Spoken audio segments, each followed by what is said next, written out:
Hi, today I want to talk to you about imposter syndrome. Have you heard of it? Have you experienced it? So we'll get into it, but let me start with a proper introduction.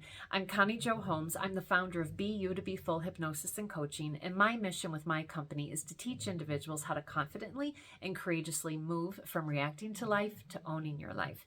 And to me, not allowing imposter syndrome to creep into your space is a great way to always own your life.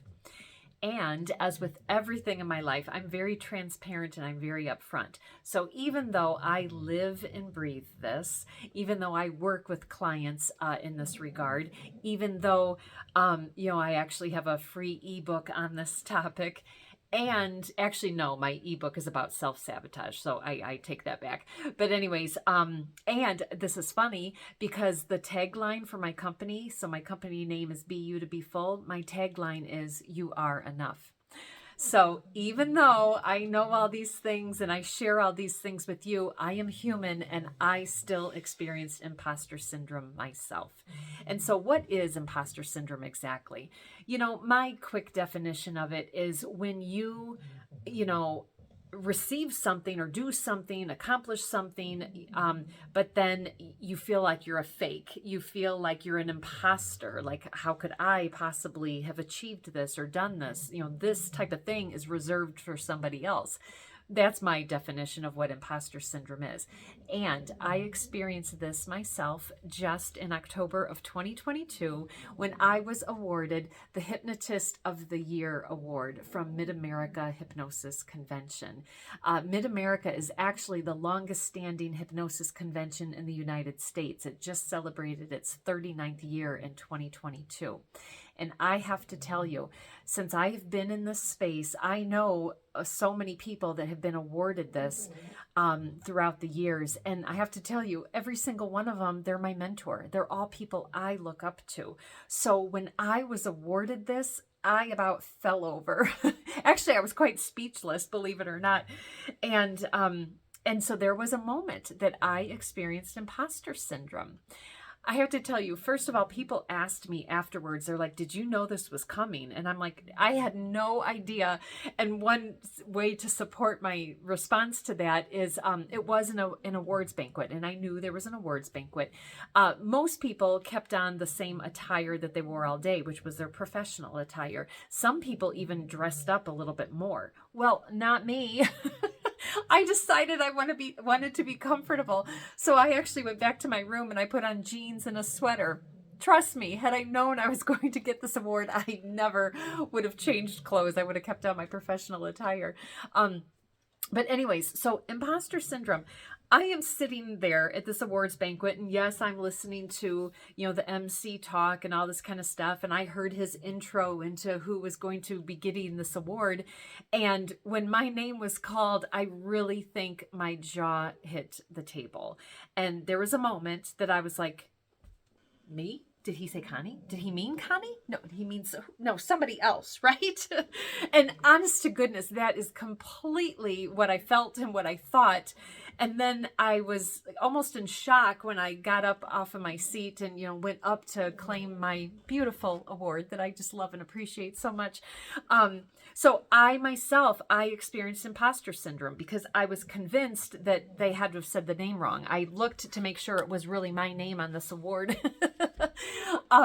So even though I live and breathe in the space, I had imposter syndrome.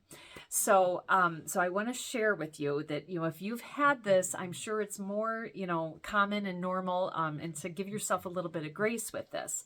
But I want to tell you how I quickly overcame that imposter syndrome. And I'm hoping that in my story, you can take some little nuggets and apply it to the times in your life where you too have felt imposter syndrome. So a couple of things. One, I have noticed in my life with this award, but with a few other things in this space, where people have saw something in me before I saw it in myself. And maybe you have a very similar thing, whether it's with your career, whether it's with your family, your friends, your neighborhood, it doesn't matter. But I have had those times. And so when you have done something great, when you have been awarded something, whatever it may be, trust that. Just trust it because, one, you have it in you. And then two, if you were awarded something or someone, gave you something or asked you to do something, kind of picked you out from the crowd, know in your heart that they see something in you that maybe you haven't seen in yourself yet. So trust that and hold on to that. I cannot say that with any more sincerity, than I am right now. But then also with me, very specifically, because I do have 2 or 3 examples in my head right now where I feel like I've been plucked out of a crowd. And I don't mean for that to sound egotistical, but I am sharing it because just like quickly getting over this imposter syndrome with this beautiful award I got, I realized that as soon as I came into this hypnosis world and this beautiful giving community that I now live in, I have just been graced with so many beautiful opportunities, meeting so many wonderful people, having just the right people, the right time, the right moment, but also me jumping on those things. And so I know in my heart that I have been divinely guided. I just know it in my heart. There's a reason why I met so-and-so, and so-and-so introduced me to so-and-so, and this created this opportunity.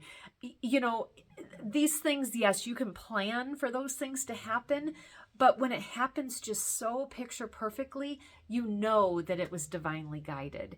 And so then when something in your life is divinely guided, I really think you owe it to yourself and God, the universe, whoever the higher power is that you believe in, to really embrace that and to run forward with that. Because I think if you don't, we're almost poo-pooing on this gift and this divine intervention that has been, laid out in front of us. So I just want you to think about that a little bit.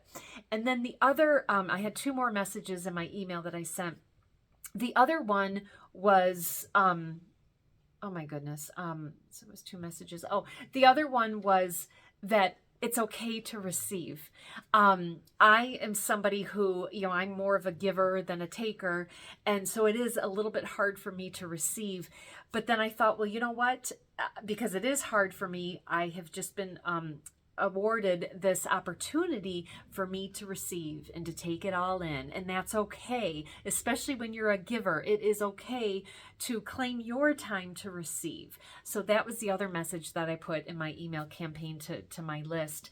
And then my 4th message was, it is okay to celebrate. I know sometimes, we feel a little shy and we feel a little awkward and, like you're tooting your own horn and like, look what I got and all this kind of stuff. And yeah, it does feel a little bit awkward.